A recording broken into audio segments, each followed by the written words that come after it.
What is good, everybody? Today I want to talk about some games that I've been playing recently, and this is a cool chance to find out from you what games you're playing and enjoying right now. Let me know down below. I'm always looking for new things to try and check out for the channel. I've been playing through Cyberpunk 2077 the last few months. If you've been watching the channel, you know since the Amazon Prime Fallout show, I've just been obsessed with these RPG FPS games. And this is a second playthrough for 2077 for me, trying out the 2.0 update, and I just got to the Phantom Liberty DLC. Two things. Number one, DLC is fantastic so far. It's landing much more mature, evolved storylines that have more impactful choices. It's basically more the game that I wish Cyberpunk was at launch. And the other thing is, if you've not touched Cyberpunk since the 2.0 update, you've got to go back and give it a shot. You can build your character in such meaningful ways now. Either start a new save or go back to your old save because you can reset your build so easily and quickly. It's ludicrous. My build at this point is just absolute chaos. It's a huge shotgun. I slow down time with the Sandevistan or the Kerensnikov, and it is just so much fun. And the perk trees are way more generous. It's way less of a grind to try things out. You can move perks around all you want to try different things out.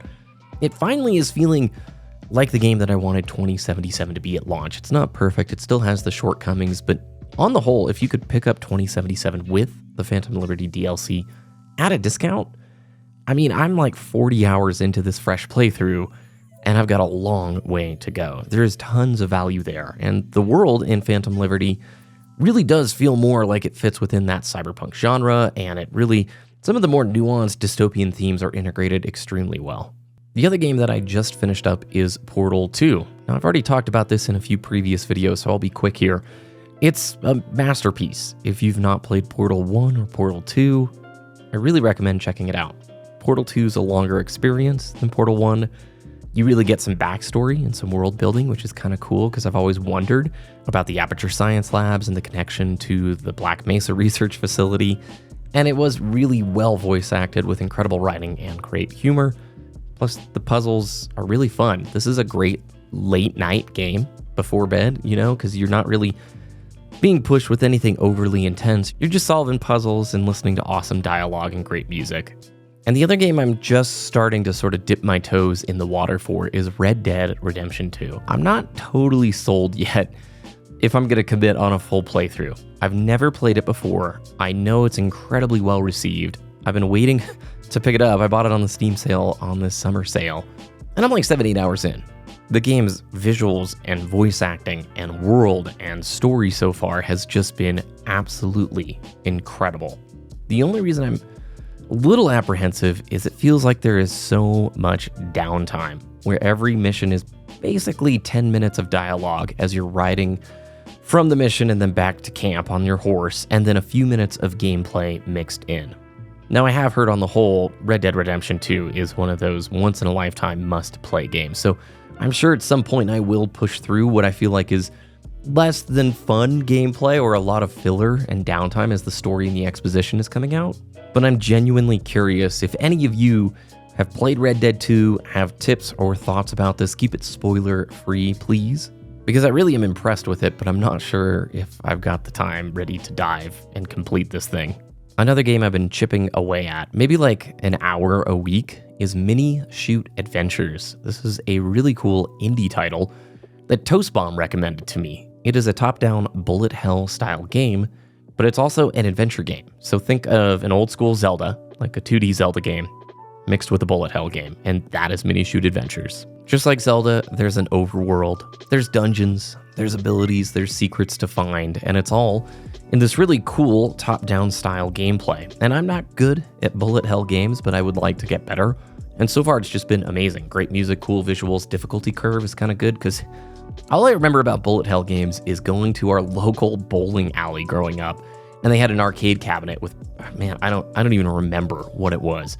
And I would get destroyed at those old bullet hell games so quickly, but I always wanted to be better. They always seemed like the challenge was there. It was such a simplistic gameplay design, but there was so much, skill and growth that you could have as you get better.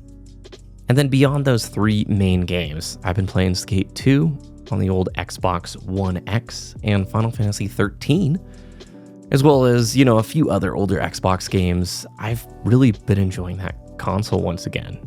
I'm honestly really shocked at how much value there is in the used Xbox One and Xbox 360 market.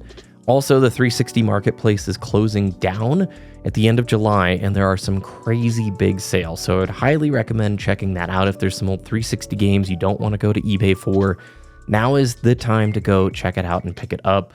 But yeah, I mean, I did a whole video on it, and I'm pretty passionate now about the fact that you can, for like $60, get almost a year's worth of awesome Xbox One games. Yeah, you're going to be taking a hit on the performance, and you're not going to have all the niceties, but for a budget experience, I've been really, really impressed.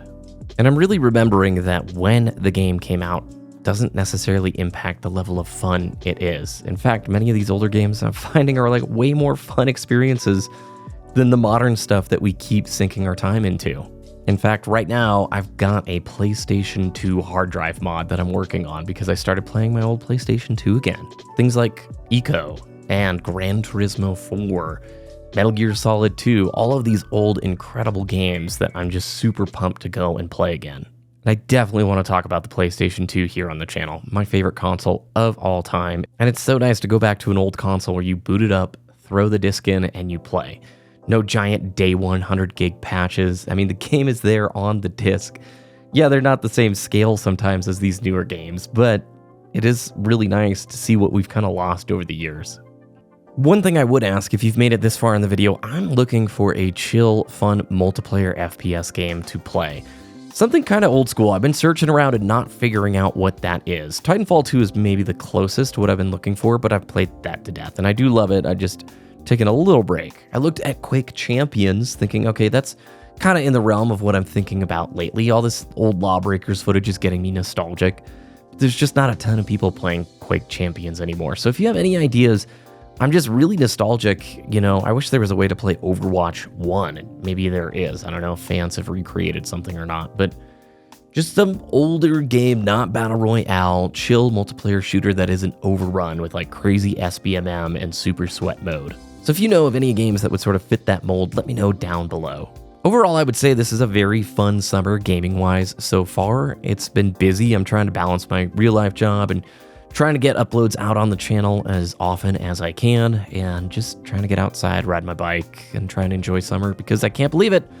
We're like halfway through July. We're going to be blinking, and school's going to be starting up in like 6 weeks for people. So enjoy this time right now. Get out in the sun, and I just want to thank you all so much. The support on the channel last 4, 5, 6 months has been unbelievable. I'm so grateful for this opportunity, so thankful for this cool community, and I just am super excited for the future. I wish you all the best. Have a great day, and we'll see you again very soon.